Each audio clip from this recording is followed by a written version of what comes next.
What is up, everybody? Welcome back to a new video. And in today's video, I'm going to be doing like one of my more traditional reviews where I kind of go into the library and explore some of my favorite patches and kind of explain what it's good for and what you might want to watch out for when considering an investment into a library like this.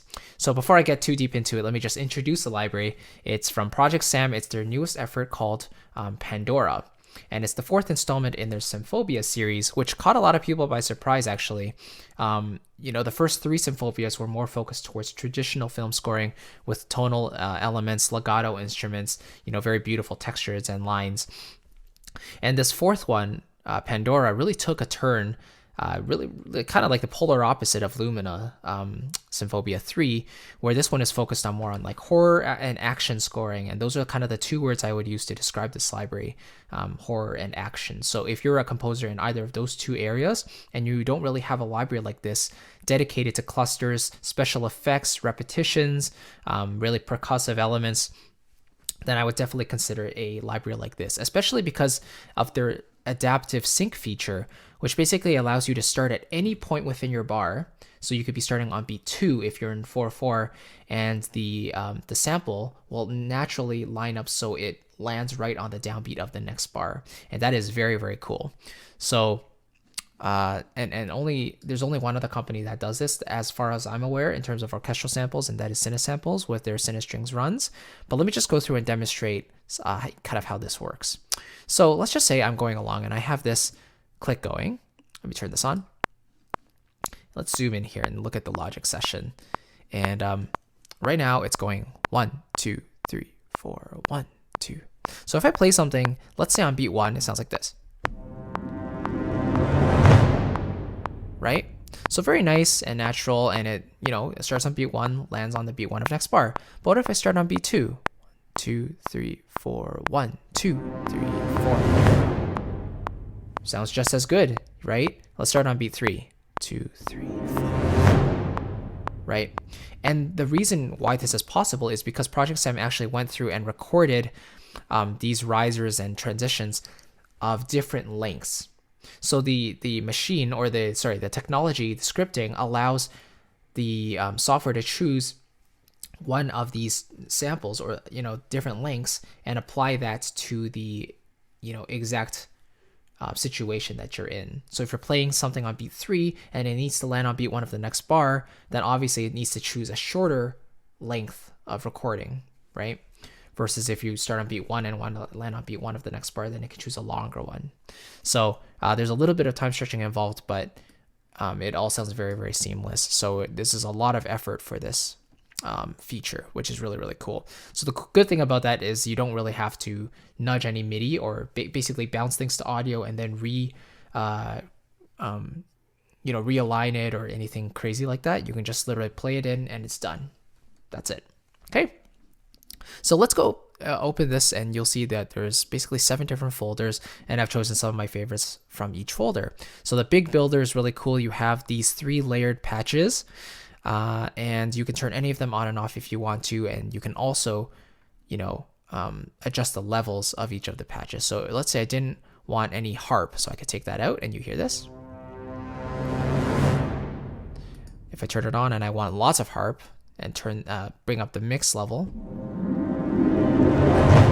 you hear there's a lot more harp in there tinkling away. Okay, so you also get these controls here to let you just reverb, limiter, EQ is very important. It helps you take out any high frequencies that you don't want. Just gives you a really basic palette, and it's all the necessary tools you would need here. Let's keep going. So another combo I really liked was Brahms, or Brahms, however you like to say it. And you can, so this is what it sounds like with all 3 on. So just a traditional, nice, meaty, fat Brahms, right? It's just a gorgeous sound. Let's just hear what the, here, let me turn these 2 off. Let's hear what the low brass wide ensemble short sounds like. Let's hear the shorter. So it's about half the length, nothing crazy. Cool. Another combo, keep it short. Literally what we were just talking about.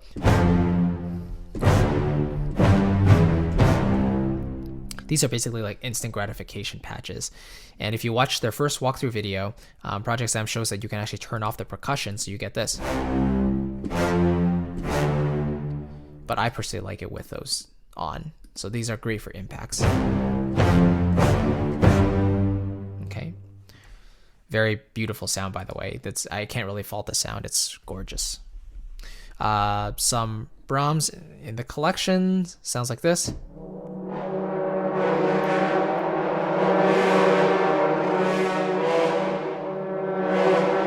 Let's try one more.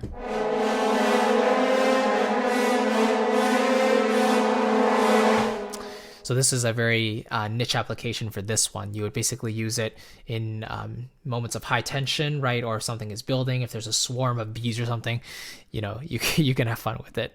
But but it's really cool. Yeah, let's keep going. So here's another thing I really like. These are clusters, and I like woodwinds. So let me demonstrate the high ones here.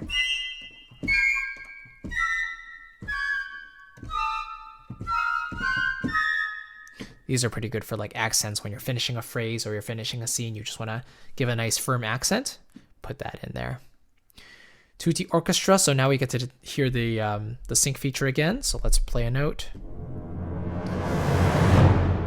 Right. This works the same way as the first thing we just demonstrated, where it lines up with the downbeat. So just a huge sound.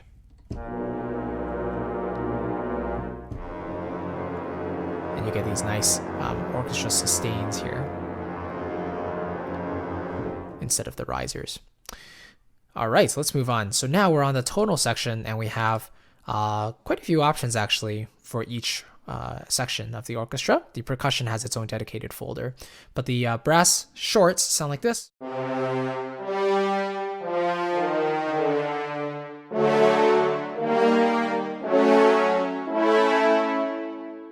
I think these horns were actually taken from this library and put in the free orchestra. So you could actually download those right now for free. This is what those horns sound like. Really beautiful. And they're velocity sensitive as well. So if I play really softly or, you know, play quietly, you know, then you get a really quiet sound from the horns. You know, traditional staccato sampling, velocity sensitive. Then we get these low strings.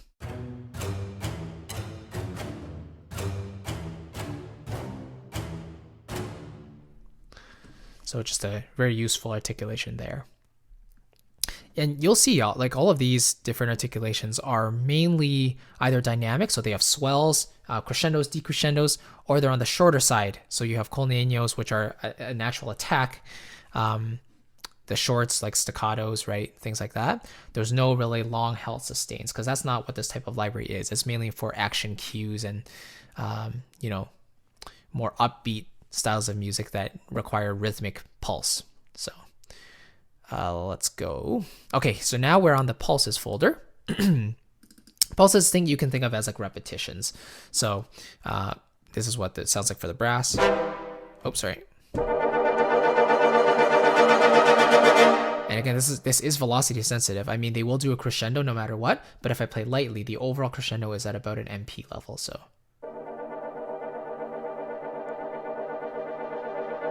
you can hear a little bit of crescendo there, but if I play loudly, I play hard,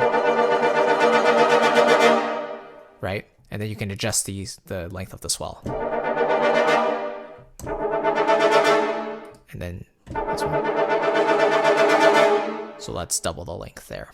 Okay, very cool. Now I wish they had the tonal pulses actually for not just the strings. I wish they had it for the winds and the brass as well. But, you know, what can you do? So this is what the low and mid strings repetition sounds like. Let me do one of the lower strings.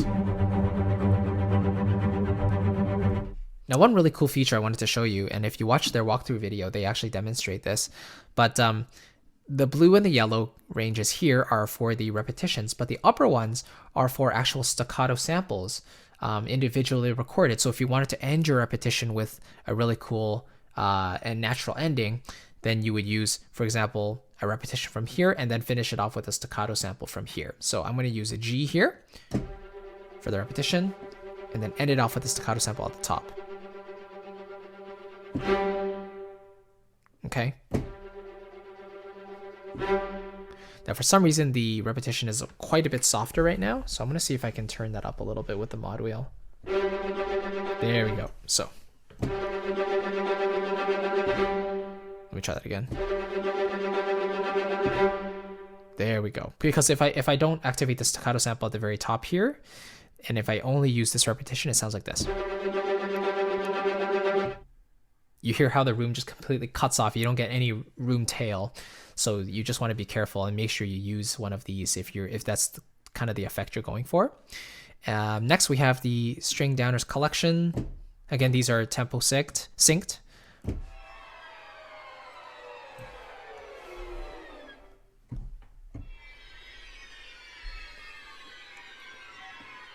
So same type of thing. They're synced to your downbeat. Really cool sound there. So accelerando staccatos, again, synced to the downbeat.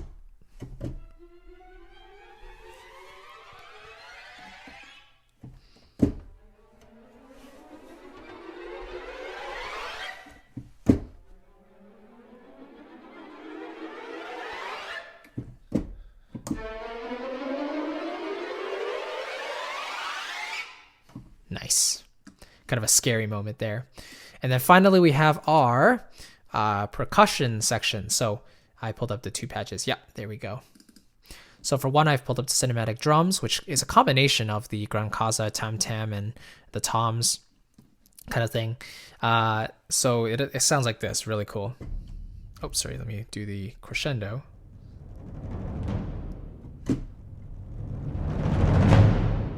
Right.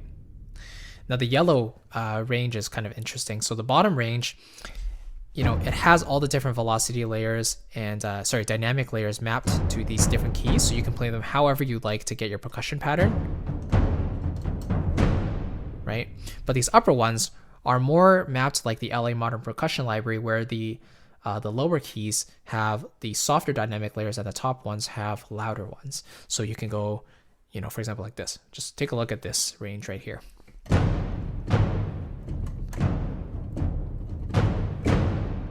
Right, you'll see the upper notes have stronger accents, while the lower ones have softer ones mapped to them. So very cool. And then finally, we have our cymbal ensemble. So this is what this sounds like. So firstly, we have cymbal ensemble with a long hit, no damping. Second one is damped. Third one is a solo cymbal, long hit, let that ring out. Fourth one damped. And then we have crescendos. And this is completely undamped. Second one is damped. Third one, solo cymbal again. Crescendo, no damp. And then fourth one, solo cymbal, damped. Okay, there you go. That's just a tip of the iceberg, but I just wanted to show you some of my favorite patches from this library. And as you can see, the overall direction and market it's aimed towards is for the Hans Zimmer, just like action and horror type of score. And so if you're a composer in those styles, I would definitely recommend this library if you don't already have something like this. If you do, if you have like something like Rise and Hit, if you have Metropolis Arc 3, this library is on the pricier side, so you just might want to double check the walkthroughs and just see what's included in the library before you invest. If me personally, if I didn't have Arc 3 or whatever, and I was newly into this genre of music, then I would definitely consider this purchase for sure. But yeah, just consider what you really need and practically need. If you feel like you can make money back from this library and it saves you a lot of time with the adaptive sync, then I say go for it, right? So just keep that in mind. Everyone's situation is different, just think about that. But in any case, thank you so much for watching. I really appreciate it, and I will see you in the next video very soon. Have a great day, guys. Bye-bye.